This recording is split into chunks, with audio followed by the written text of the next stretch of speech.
सबको जय मसीह की मेरे प्रियो। आपके लिए बाइबल की पुस्तक से कुछ आशीषित वचन लाई हूँ। इन वचनों को आप निरंतर प्रार्थना में शामिल करके आप आशीषित बनी रह सकते हैं। आइए देखते हैं इन वचनों को मेरे प्रियो। भजन संहिता 3:3 में ऐसा लिखा है, हे यहोवा तू मेरे चारों ओर मेरी ढाल है, तू मेरी महिमा और मेरे मस्तक का ऊंचा करने वाला है। मेरे प्रियो, इस वचन की घोषणा करना है और प्रभु से कहना है, हे प्रभु आप मेरे चारों ओर मेरी ढाल हो, मुझे किसी भी वस्तु से हानि नहीं होगी और आप मेरे मस्तक को हर एक क्षेत्र में ऊंचा करेंगे। भजन संहिता 92:12 में ऐसा लिखा है, धर्मी लोग खजूर की नाई फूले फलेंगे और लबानोन की देवदारों की नाई बढ़ते रहेंगे।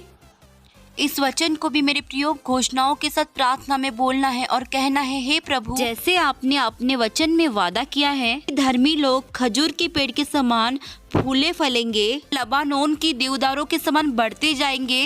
हे प्रभु हम भी आपके वचन के द्वारा फूले फले और बढ़ते जाए। मेरे प्रियो, आपने देखा होगा खजूर के पेड़ को, वो कहीं भी उग जाता है और मैदान में अक्सर देखा गया है कि खुले मैदान में भी वो रहता है, लेकिन उसे पानी की आवश्यकता नहीं पड़ती। के बावजूद उसकी पत्तियां काफ़ी हरी भरी और स्ट्रांग रहती, उसमें फल भी काफ़ी आते। दूसरा जो देवदार का पेड़ है वो आसमान की ओर बढ़ता ही चला जाता है।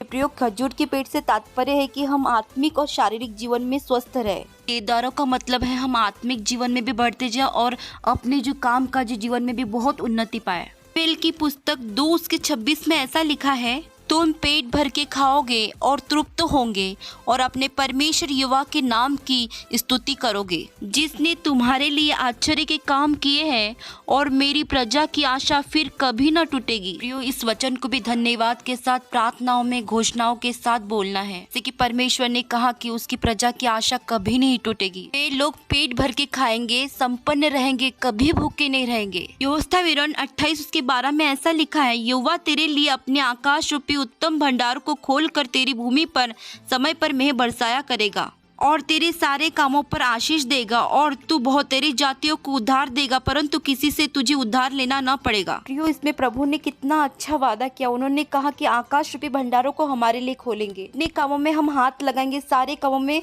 यहोवा परमेश्वर हमें सफलता देगा और हम उन्नति पाएंगे, जिससे हमें किसी से उधार नहीं लेना पड़ेगा, लेकिन हम लोगों को उधार देने वाले जरूर बन जाएंगे। शाह 58:11 में ऐसा लिखा है, और यहोवा तुझे लगातार लिए चलेगा और अकाल के समय तुझे तृप्त और तेरी हड्डियों को हरी भरी करेगा और तू सींची हुई बारी और ऐसे सोतों के समान होगा जिसका जल कभी नहीं सूखता। प्रियो, परमेश्वर ने हमेशा हमें संपन्न रखने का वादा किया है। काल की मरी क्यों न हो मेरे प्रियो, हमें परमेश्वर संपन्न और तृप्त रखेगा हर एक अन्न जल से। भजन संहिता 23:1 में ऐसा लिखा है, यहोवा मेरा चरवाहा है, मुझे कुछ घटी न होगी।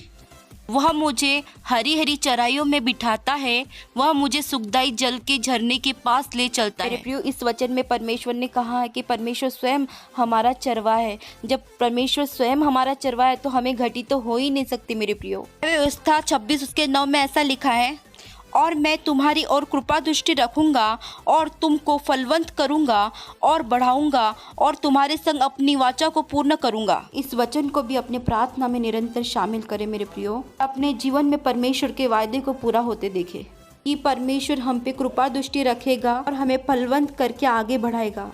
ऐसे तो मेरे प्रियो बाइबल में बहुत सारे आशीषित वचन दिए गए हैं, पर मैं यहाँ आपसे कुछ ही आशीषित वचन से प्रार्थना करने के लिए निवेदन करूंगी। आप इन वचनों को डेली अपनी प्रार्थना में शामिल कीजिए घोषणाओं के साथ। परमेश्वर की आज्ञाओं का भी पालन कीजिए मेरे प्रियो। आप देखेंगे कि परमेश्वर का ये वचन आपके जीवन में कैसे फलवंत होता है, आशीषों को लाता है, आगे बढ़ाता है। मैं आशा करती हूँ मेरे प्रियो कि इन वचनों के द्वारा आप आशीषित हुए होंगे और लगातार आप अपनी प्रार्थना में घोषणाओं के साथ इसे शामिल करेंगे। तो हम मिलते हैं नेक्स्ट वीडियो के साथ, तब तक के सबको जय मसीह की।